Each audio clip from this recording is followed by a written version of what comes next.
Avez-vous déjà réfléchi à ce que vous feriez si vous saviez qu'il ne vous restait que 30 jours à vivre? Je sais que la question peut paraître difficile, mais suivez-moi, car cette histoire va complètement changer votre perception de l'argent, de la vie et de l'héritage.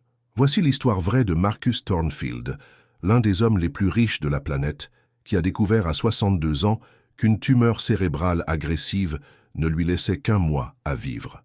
Ce qu'il a fait de ses 47 milliards de dollars dans ces derniers jours a laissé le monde entier sous le choc. Et lorsque vous découvrirez ce qui s'est passé, je suis sûr que cela ébranlera profondément vos convictions sur ce qui compte vraiment dans la vie. Marcus n'était pas un milliardaire ordinaire, vous savez. Il avait bâti son empire dès l'âge de 20 ans, lorsqu'il avait fondé une petite entreprise technologique dans le garage de ses parents. Pendant 4 décennies, il avait travaillé 16 heures par jour, sacrifié des relations, perdu des mariages et pris ses distances avec ses enfants, tout cela au nom d'une croissance exponentielle de sa fortune. Ses entreprises dominaient 3 continents. Il possédait des propriétés dans 15 pays, une flotte de jets privés, des yachts de la taille de navires de croisière et une influence politique capable de déplacer des montagnes. Marcus était le genre d'homme dont les discours faisaient vibrer les présidents. Ses investissements faisaient bouger des marchés entiers. Ses décisions créaient ou détruisaient des milliers d'emplois. Il était littéralement intouchable, le roi absolu d'un royaume bâti sur des nombres astronomiques que la plupart des gens ne peuvent même pas prononcer correctement. Mais vous savez comment est la vie, n'est-ce pas? Elle a une façon cruelle de nous rappeler que, quel que soit le pouvoir que nous exerçons, quelle que soit la somme d'argent que nous accumulons, quel que soit le contrôle que nous pensons avoir sur tout ce qui nous entoure, il existe une force supérieure qui ne négocie pas, n'accepte pas de pot de vin et ne se laisse pas impressionner par les comptes en banque. La mort ne fait pas de distinction entre le sans-abri du coin de la rue et le milliardaire au sommet d'un gratte-ciel. Et c'est exactement ce que Marcus a découvert un mardi ordinaire de septembre, à l'arrivée des résultats de ses analyses. Le médecin, l'un des meilleurs neurochirurgiens du monde, n'a pu dissimuler la gravité de la situation. La tumeur était inopérable, trop agressive, trop étendue. Malgré toute la technologie médicale la plus avancée de la planète, même les meilleurs spécialistes que l'on puisse acheter, la réponse était cruelle et définitive. 30 jours, peut-être un peu moins. Imaginez le choc. Un homme qui avait passé sa vie à contrôler chaque variable, à calculer chaque risque, toujours avec 3 coups d'avance sur ses concurrents, se retrouvait soudain confronté à la seule chose que son argent ne pouvait acheter, le temps. Il n'y avait plus d'action à négocier, plus d'entreprise à acquérir, plus aucun homme politique à influencer, rien qui puisse renverser le verdict implacable qu'il venait de recevoir. Marcus sortit du cabinet médical complètement transformé.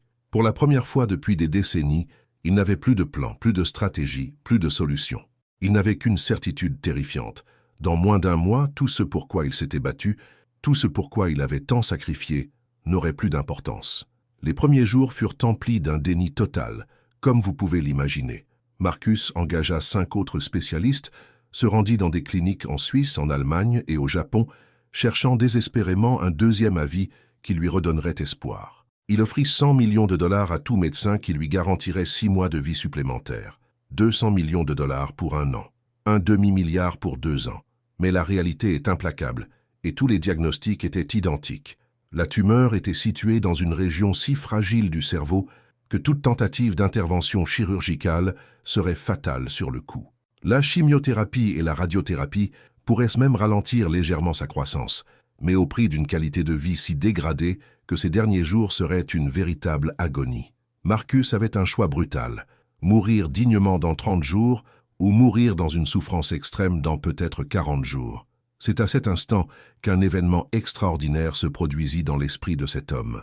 Il faut comprendre que Marcus avait passé 40 ans à bâtir un empire, accumulant des richesses de manière presque compulsive, pensant toujours disposer d'un temps infini pour profiter des fruits de son travail. Il avait toujours dit qu'il travaillerait dur jusqu'à 70 ans, puis prendrait sa retraite et enfin vivrait. Mais à 62 ans, à 1 mois de sa mort, il réalisait une chose dévastatrice. Il n'avait jamais vraiment vécu. Toute sa fortune, tout son pouvoir, toutes ses réussites commerciales ne signifiaient absolument rien face à la perspective d'une mort imminente. Il ne pouvait emporter un seul centime avec lui, ne pouvait négocier avec la mort, ne pouvait utiliser son pouvoir pour changer le destin qui l'attendait. C'est alors que Marcus prit une décision qui choqua même ses avocats et conseillers les plus proches. Un jeudi, exactement une semaine après avoir reçu son diagnostic, il convoqua une réunion extraordinaire avec son équipe d'avocats, de comptables et de gestionnaires de patrimoine. La salle de conférence du 40e étage de son immeuble n'avait jamais été le théâtre d'une conversation aussi tendue. Marcus entra dans la pièce avec une détermination qui surprit tous les présents. Il annonça son intention de se débarrasser de toute sa fortune dans les 23 jours restants. 47 milliards de dollars seraient distribués stratégiquement, mais pas comme prévu. Les avocats étaient complètement paniqués. Comment distribuer 47 milliards en 23 jours? C'était logistiquement impossible, juridiquement compliqué et financièrement un cauchemar. Mais Marcus ne s'intéressait pas aux complications bureaucratiques. Il avait passé une semaine entière en isolement complet, réfléchissant à sa vie, à ses choix et à l'héritage qu'il laisserait derrière lui. Et la conclusion à laquelle il était parvenu était absolument révolutionnaire. Il réalisait qu'il avait passé des décennies à accumuler de l'argent non par nécessité, mais par addiction. Le plaisir n'était pas de dépenser cette fortune, il était de la voir fructifier sur ses relevés bancaires, de savoir qu'il était plus riche que ses concurrents grâce au sentiment de pouvoir que lui procuraient les chiffres astronomiques. Mais face à la mort imminente, Marcus voyait sa fortune d'un tout autre œil. Ces milliards étaient comme un gigantesque barrage retenant un fleuve capable d'irriguer des millions de vies. Il avait le pouvoir de changer la réalité de pays entiers, de sauver des vies à l'échelle industrielle, de résoudre des problèmes que les gouvernements et les organisations internationales ne pouvaient résoudre faute de ressources. Et le plus cruel dans tout cela, c'est qu'il avait toujours eu ce pouvoir sans jamais en avoir conscience, ni s'en être suffisamment soucié. La proximité de la mort servait de miroir impitoyable, révélant à Marcus l'absurdité absolue d'accumuler des richesses pour le simple plaisir de l'acquérir. Le plan élaboré par Marcus était à la fois simple et ingénieux. Il répartirait sa fortune en 5 catégories spécifiques, chacune ayant un objectif clair et mesurable. Il ne s'agirait pas d'un don aléatoire, ni d'une œuvre caritative traditionnelle. Il s'agirait d'une opération militaire de transformation sociale à l'échelle planétaire. La première catégorie recevrait 10 milliards de dollars et serait exclusivement destinée à l'éradication de la faim dans le monde. Marcus avait étudié et découvert que cette somme suffirait à nourrir convenablement plus de 100 millions de personnes pendant une année entière, ainsi qu'à mettre en place des systèmes agricoles durables dans les régions pauvres d'Afrique, d'Asie et d'Amérique latine. Mais il ne souhaitait pas seulement nourrir les populations temporairement, il souhaitait créer des structures permanentes garantissant la sécurité alimentaire pendant des décennies. La deuxième catégorie recevrait 15 milliards et serait consacrée à l'éducation des enfants des pays en développement. Marcus a calculé qu'avec cette somme, il pourrait construire et équiper plus de 50 000 écoles, former 200 000 enseignants et offrir une éducation de qualité à plus de 10 millions d'enfants actuellement privés d'accès à l'éducation de base. Mais surtout, il ne souhaitait pas se contenter de construire des écoles traditionnelles. Sa vision incluait des centres éducatifs de haute technologie avec accès à Internet, ordinateurs, laboratoires scientifiques et bibliothèques numériques qui permettraient aux enfants des villages reculés d'accéder aux connaissances les plus avancées de la planète. La troisième catégorie, dotée de 8 milliards de dollars, serait consacrée à la recherche médicale axée sur les maladies affectant spécifiquement les populations pauvres. Marcus avait découvert que de nombreuses maladies qui tuent des millions de personnes chaque année dans les pays pauvres sont parfaitement traitables, mais ne bénéficient d'aucun investissement de recherche, car elles ne sont pas rentables pour l'industrie pharmaceutique. Il décida de financer le développement de médicaments et de traitements contre le paludisme, la tuberculose, la maladie de Chagas et d'autres maladies négligées, à condition que tous les médicaments développés soient fournis à prix coûtant aux pays en développement. La quatrième catégorie, dotée de 9 milliards, serait destinée à des projets de développement durable à impact immédiat. Marcus souhaitait financer le déploiement de l'énergie solaire dans les communautés rurales d'Afrique, des projets de reforestation à grande échelle en Amazonie et en Asie, des systèmes de purification de l'eau dans les régions en pénurie d'eau et des technologies de recyclage avancées pour réduire les déchets plastiques dans les océans. Il a calculé qu'avec 9 milliards, il serait possible d'avoir un impact positif direct sur la vie de plus de 200 millions de personnes et d'influencer positivement l'ensemble de l'écosystème planétaire pendant des générations. La cinquième et dernière catégorie, qui recevrait les 5 milliards restants, serait la plus controversée de toutes. Marcus décida de créer un fonds d'urgence humanitaire, automatiquement activé dès que des catastrophes naturelles, des guerres ou des crises humanitaires frapperaient des populations vulnérables. La particularité de ce fonds résidait dans sa gestion par l'intelligence artificielle et des algorithmes spécifiquement programmés pour identifier les situations d'urgence et débloquer des ressources immédiatement, sans bureaucratie, politique ou intérêts économiques. L'idée était que dans les heures qui suivraient un tremblement de terre, un tsunami, une guerre ou une pandémie, des ressources financières substantielles seraient affectées aux zones touchées, sauvant ainsi des vies qui sont habituellement perdues pendant que les organisations internationales débattent et négocient l'aide humanitaire. Mais il faut comprendre que mettre en œuvre ce plan en 23 jours était un défi absolument insensé. Marcus a dû mobiliser une armée d'avocats, de comptables, d'experts en logistique internationale, de diplomates et même d'anciens présidents pour gérer la complexité bureaucratique du transfert de milliards de dollars à travers les frontières internationales en quelques semaines. Normalement, une telle opération prendrait des années à planifier et à exécuter, mais Marcus n'avait pas des années. Il ne disposait que de quelques jours. Ce qui est intéressant, c'est qu'à mesure que les jours passaient et que Marcus voyait ces milliards être consacrés à des causes qui comptaient vraiment, quelque chose de magique commença à se produire. Pour la première fois depuis des décennies, il éprouvait un sentiment qu'il avait complètement oublié, le sentiment d'avoir un véritable but dans la vie. Chaque virement bancaire qu'il autorisait, chaque projet qu'il approuvait, chaque vie dont il savait qu'elle serait positivement impactée par ses décisions, procurait à Marcus une profonde satisfaction qu'aucune acquisition d'entreprise ne lui avait jamais procurée. Il réalisa qu'il avait passé 40 ans à courir après un bonheur totalement erroné. Durant ces jours frénétiques de distribution de sa fortune, Marcus prit également une décision personnelle qui surprit encore plus sa famille. Il décida de passer ses derniers jours, non pas dans ses luxueux palais, ni sur ses yachts, ni dans ses jets privés, mais à visiter personnellement certains des projets qu'il finançait. Avec le peu d'énergie qui lui restait, il se rendit dans un camp de réfugiés en Syrie, où il finançait la construction d'un hôpital mobile. Il vit des enfants démunis sourire sincèrement, car ils auraient enfin accès à des soins médicaux de base.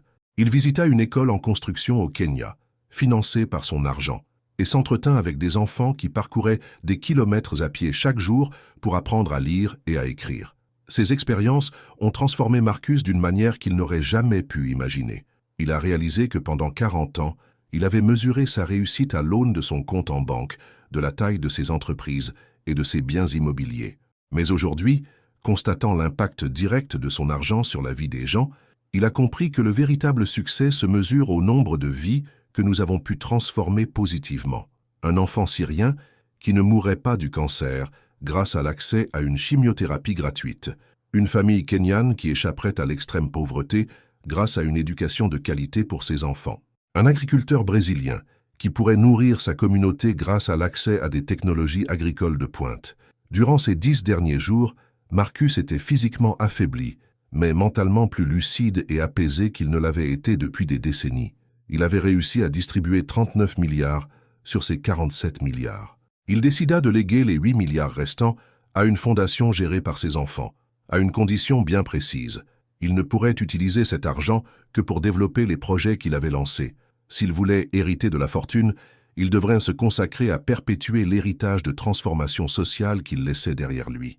L'histoire devint encore plus poignante lorsque Marcus décida de faire ce qu'aucun milliardaire n'avait jamais fait dans l'histoire de l'humanité.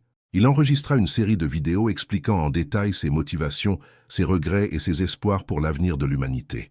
Dans ces vidéos, Marcus s'adressait directement à la caméra, sans script ni montage, avec une honnêteté brutale à propos des erreurs qu'il avait commises dans sa vie.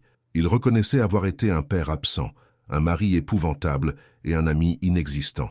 Il reconnaissait avoir exploité des travailleurs, porté préjudice à des concurrents et corrompu des politiciens, tout cela au nom de l'accroissement de sa fortune.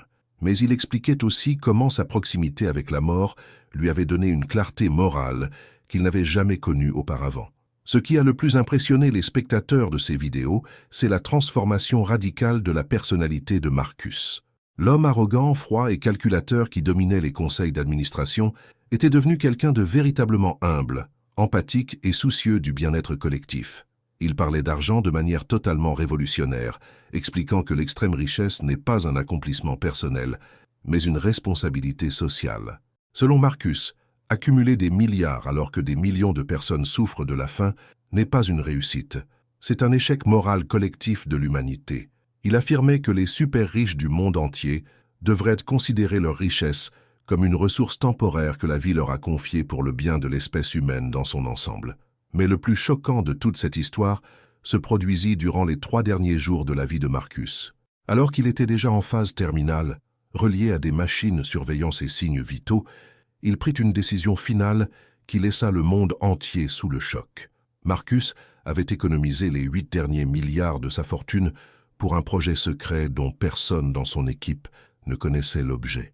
Même ses avocats les plus proches ignoraient la destination finale de cet argent. C'est alors que Marcus révéla son ultime décision, celle qui allait changer à jamais la perception de l'humanité en matière de richesse et de sens.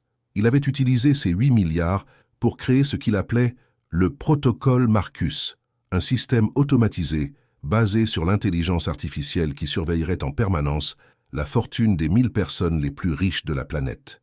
Le système fonctionnerait très simplement. Dès qu'une personne accumulerait plus de 10 milliards de dollars, elle recevrait automatiquement des informations détaillées sur les problèmes humanitaires pouvant être résolus avec une partie de sa fortune. Il ne s'agirait ni de pression ni de chantage, mais simplement d'informations.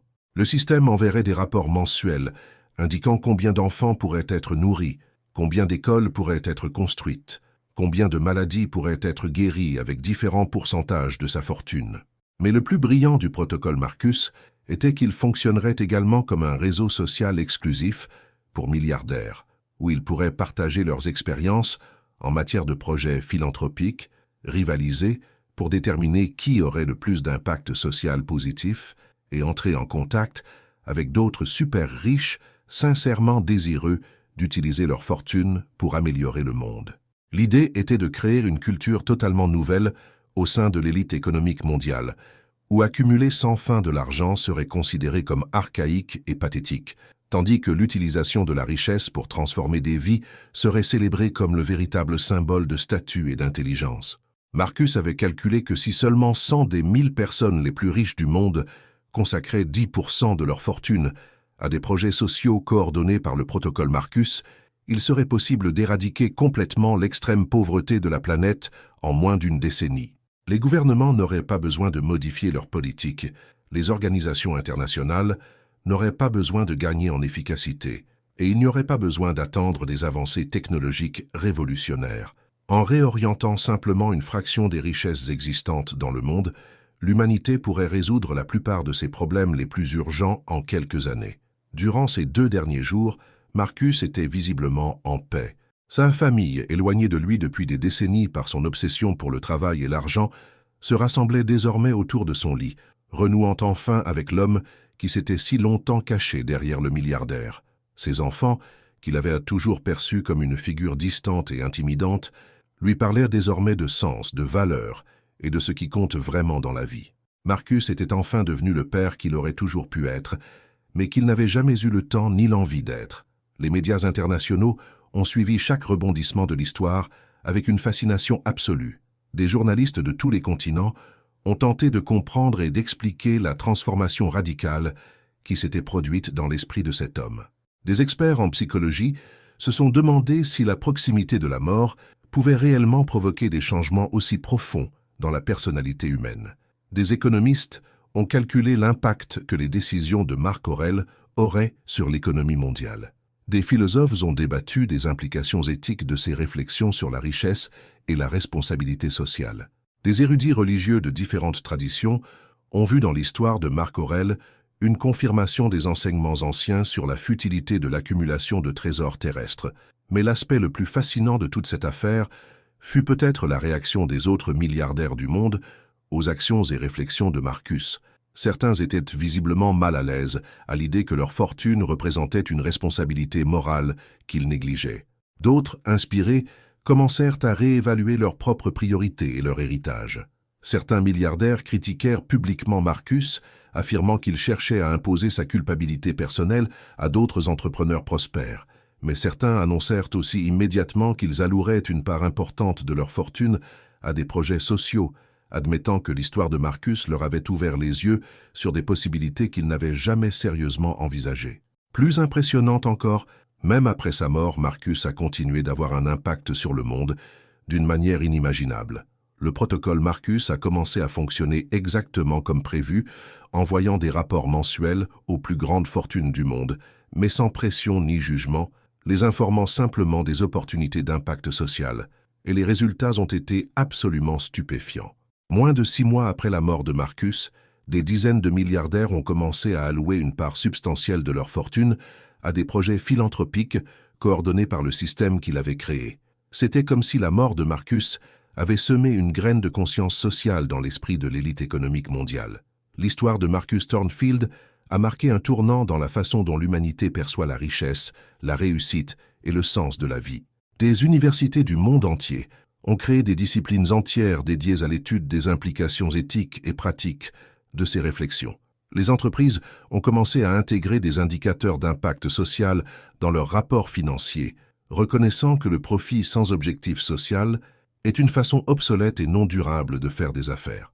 De jeunes entrepreneurs ont commencé à créer des entreprises de toutes pièces, avec le double objectif de générer du profit et d'avoir un impact social positif, inspiré par l'exemple tardif mais puissant de Marcus. Mais l'héritage le plus profond de Marcus n'était peut-être même pas les milliards qu'il a distribués, ni le système qu'il a créé, mais la question fondamentale que son histoire pose à chacun de nous. Si vous saviez qu'il ne vous restait que 30 jours à vivre, que feriez-vous différemment? Comment utiliseriez-vous votre temps, votre énergie, vos ressources, votre influence? Quel héritage souhaiteriez-vous laisser au monde? Marcus a passé 40 ans à accumuler des richesses pour finalement découvrir ces 30 derniers jours que la véritable richesse réside dans l'impact positif que nous pouvons avoir sur la vie des autres. Il a compris que peu importe le nombre de zéros sur votre compte en banque, si, à la fin de votre vie, vous ne pouvez pas regarder en arrière et constater des vies améliorées grâce à votre existence. La transformation radicale de Marcus dans ces derniers jours nous oblige à remettre en question nos priorités et nos valeurs. Combien d'entre nous sont tellement obsédés par l'accumulation d'argent, de statuts et de biens matériels qu'ils en oublient de vivre véritablement? Combien d'entre nous remettent à plus tard le bonheur, les relations et les expériences enrichissantes, pensant toujours avoir un temps infini pour profiter du fruit de leur travail? Combien d'entre nous mesurent leur réussite à l'aune de critères erronés, privilégiant l'avoir à l'être, la possession à la contribution? L'histoire de Marcus nous rappelle brutalement que la vie est finie, imprévisible et trop précieuse pour être gaspillée à poursuivre des objectifs qui, au final, n'apportent aucune satisfaction réelle ni ne laissent un héritage positif au monde.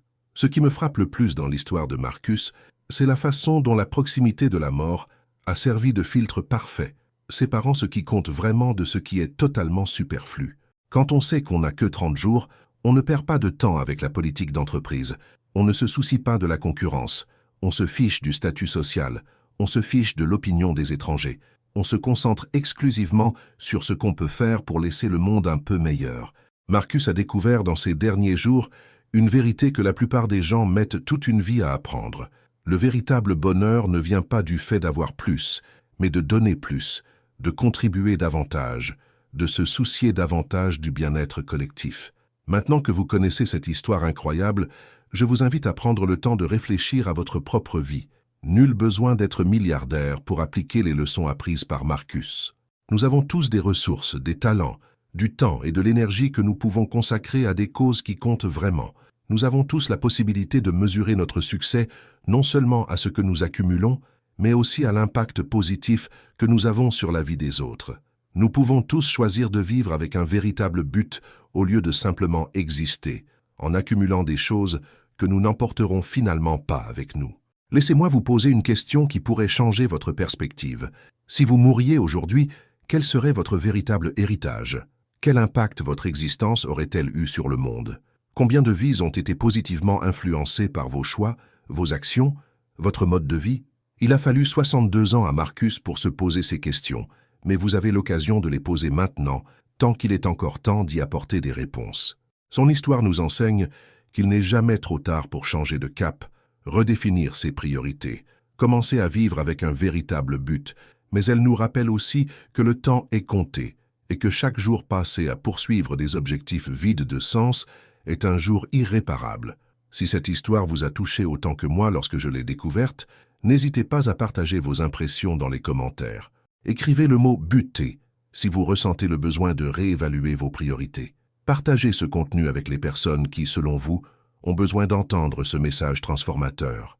Et si vous n'êtes pas encore abonné à la chaîne, abonnez-vous dès maintenant. Des histoires comme celle-ci peuvent complètement changer votre vision de ce qui compte vraiment dans la vie. Marcus Thornfield nous a laissé un héritage bien supérieur à 47 milliards de dollars. Il nous a appris à vivre avec un véritable but, tant qu'il en est encore temps. La question demeure, attendrez-vous d'avoir seulement 30 jours pour commencer à vivre pleinement?